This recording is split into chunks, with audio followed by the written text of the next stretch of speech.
আমি এ শহরের আকাশ দেখলাম, জমিন দেখলাম, শত শত নামাজি দেখলাম যারা ফাতিহা জানে না, কত শত ইমাম দেখলাম যারা নিজেই হাদিস মানে না।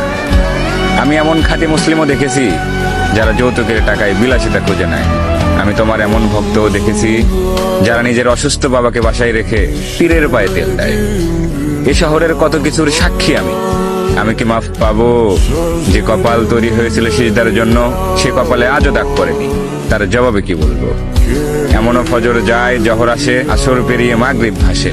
আমি আজ বলতেই পারবো না এশা কাকে বলে। যে দেহ একদিন নিজের বিরুদ্ধে সাক্ষ্য দেবে, সে দেহ আজ অন্য কেউ নিয়ন্ত্রণ করে। তাই আমি জানি না আমি ক্ষমা পাওয়ার যোগ্য কিনা। তবে পৃথিবীর সর্বশ্রেষ্ঠ গ্রন্থ কোরআন বলেছে, তোমার রহমতের তুলনায় আমার এ পাপ কিচ্ছু নয়।